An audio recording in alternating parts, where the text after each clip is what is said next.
رسول صلی اللہ علیہ وسلم نے شرک نہ کرنے پہ بیعت لیا، چوری نہ کرنے پہ بیعت لیا. یہ آپ کی معاویہ کی ماں ہے، اور کس بات پہ؟ اس پر یہ تزنینہ، اور اس بات کا مجھے وعدہ کرو کہ اب اس کے بعد تم کبھی زنا نہیں کرو گی.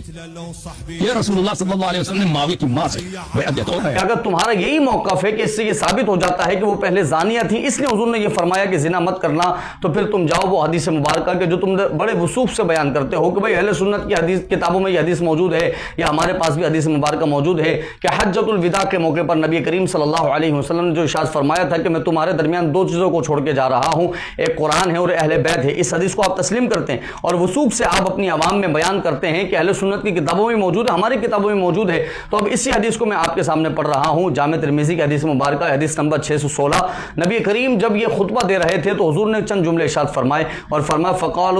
اتقوا اللہ ربکم وصلوا خمسکم، کہ تم اللہ سے اپنے رب سے ڈرو اور تم پانچوں نمازیں پڑھو اور تم روزے رکھو اور تم زکوٰۃ کو ادا کرو. تو جن صحابہ کرام علیہم رضوان میں رسول اللہ یہ جملے ارشاد فرما رہے تھے اس میں حضرت علی بھی ہیں اور دیگر اہل بیت کے افراد بھی ہیں جو کہ پہلے سے اللہ سے ڈرتے بھی تھے، جو کہ نمازیں بھی پڑھتے تھے، زکوٰۃ بھی ادا کرتے تھے اور روزے بھی رکھا کرتے تھے. تو آقا نے یہ جو جملے نصیحت آموز جو جملے ارشاد فرمائے، کیا اس کا مطلب یہ تھا کہ وہ پہلے اللہ سے نہیں ڈرتے تھے؟ کیا اس کا مطلب یہ تھا کہ وہ پانچوں نمازیں نہیں پڑھتے تھے؟ کیا اس کا مطلب یہ تھا کہ وہ اپنے اموال کی زکوٰۃ نہیں نکالتے تھے؟ تو رسول اللہ نے یہ جو نصیحت آموز جملے ادا فرمائے، اگر تمہارا قاعدہ تسلیم ہی کر لیا جائے معاذ اللہ ثم معاذ اللہ، تو یہ تو پھر سارا الزام حضرت علی پر آ جاتا ہے کہ حضرت علی پہلے کہ اللہ سے نہیں ڈرتے تھے، جو حضور نے یہ ارشاد فرمایا کہ وہ پہلے پانچوں نمازیں نہیں پڑھتے تھے، جو رسول اللہ نے ان کو پانچوں نمازیں پڑھنے کا حکم دیا. اگر تمہارا قاعدہ تسلیم کر لیا جائے تو یہ کوئی قاعدہ نہیں ہوتا کہ اگر کسی کو رسول اللہ نصیحت کر رہے ہیں تو وہ اس بات کی دلیل ہے کہ وہ یہ کام پہلے بھی کرتا تھا اس لیے رسول اللہ نے نصیحت کی ہے. نہیں، بلکہ کئی صحابہ کرام علیہم رضوان ایسے تھے،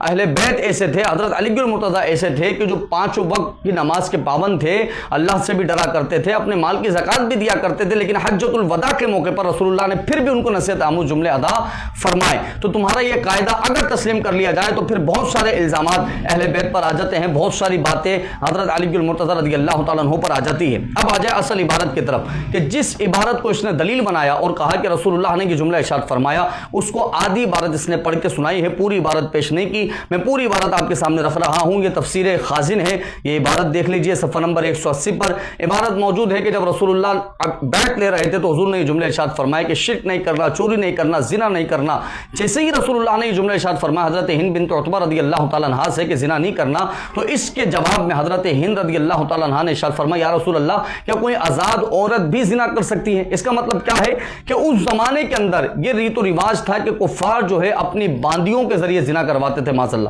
ان کو مجبور کرتے تھے. اور اس پر اللہ تبارک و تعالیٰ نے قرآن کی آیت بھی نازل فرمائی وَلَا تُكْرِهُ فَتَيَاتِكُمْ عَلَى الْبِغَاءِ إِنْ أَرَدْنَا تَحَسُّنًا، کہ تم اپنی باندیوں کو زنا پر مجبور نہ کرو کہ جب وہ پاک دامنی کا ارادہ رکھتی ہوں. تو اللہ رب العزت نے اس زمانے میں یہ آیت مبارکہ اس لیے نازل فرمائی کیونکہ آزاد عورتیں زنا میں مبتلا نہیں تھی. تو یہ بات بالکل صراحت کے ساتھ ثابت ہو گئی کہ جس عبارت کو تم نے دلیل بنایا وہ تمہارے خلاف ہی دلیل بن گئی کہ حضرت ہند بنت عتبہ آزاد عورت تھی اور آپ نے فرمایا کہ آزاد عورت بھی کبھی زنا کر سکتی ہے. تو گویا کہ نبی کریم صلی اللہ علیہ وسلم نے یہ نہیں فرمایا کہ تم زانیہ ہو معاذ اللہ ثم معاذ اللہ، بلکہ رسول اللہ نصیحت آموز جملے ادا فرما رہے تھے. اور اس کے جواب میں حضرت ہند بنت عتبہ نے فرمایا یا رسول اللہ کیا کوئی آزاد عورت بھی زانیہ ہو سکتی ہے؟ مطلب کیا ہے کہ اس زمانے میں باندیوں کے ذریعے تو لوگ زنا کرواتے تھے، ان کو مجبور کیا کرتے تھے زنا پر، لیکن آزاد عورتیں زنا نہیں کرتی تھی. اور حضرت ہند بنت عتبہ رضی اللہ تعالیٰ عنہا بھی آزاد عورتوں میں سے ہیں، ایک قریش کی آزاد عورتوں میں سے ہیں، مکے کی ایک بڑی خاتون میں ان کا نام آتا ہے. تو وہ آزاد ہیں، تو یہ اس بات کی دلیل ہے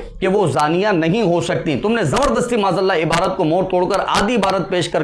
امت مسلمہ کو پریشان کرنے کی کوشش کی ہے اور اہل سنت کے لوگوں، اہل سنت کے مسلمانوں کو تم نے پریشان کرنے کی کوشش کی ہے. لیکن بحمد تعالیٰ ہم نے پہلے بھی لوگوں کو بیان کیا، ابھی دوبارہ ہم نے تمہارا جھوٹ لوگوں کو پکڑا دیا کہ یہ آدھی عبارت پڑھ رہا تھا، پوری عبارت اس نے پڑھ کر نہیں سنائی. اور اب بخاری کی حدیث مبارکہ دیکھ لیجئے 3825 حضرت ہند بنت عتبہ رضی اللہ تعالیٰ عنہا اما عائشہ صدیقہ اس حدیث کی راویہ ہیں، فرماتی آپ نے ارشاد فرمایا پہلے اسلام سے پہلے میں سب سے زیادہ نفرت نبی اور نبی کے گھرانے سے کرتی تھی، لیکن اسلام لانے کے بعد سب سے زیادہ محبت میں محمد رسول اللہ سے کرتی ہوں اور حضور کے گھرانے سے محبت کرتی ہوں. تو وہ خاتون کے جو حضور سے اتنی محبت کرتی ہوں اور رسول اللہ صلی اللہ علیہ وسلم سے کے گھرانے سے اتنی محبت کرتی ہوں، معاذ اللہ ان پر زنا کی تہمت لگانا یہ بہتان عظیم ہے. ان پر زنا کی تہمت لگانا یہ اپنی دنیا اور آخرت کو خراب کرنا ہے. تو حضرت ہند بنت عتبہ رضی اللہ تعالیٰ عنہا یہ صحابیہ ہیں اور ان کا ادب کرنا، ان کے آگے رضی اللہ تعالیٰ عنہا لگانا یہ ہر مسلمان کے لیے ضروری ہے، واجب ہے. اور اگر کوئی ان کے گستاخی کرتا ہے تو وہ اپنی دنیا بھی خراب کر رہا ہے، اپنی آخرت بھی خراب کر رہا ہے۔ اللہ رب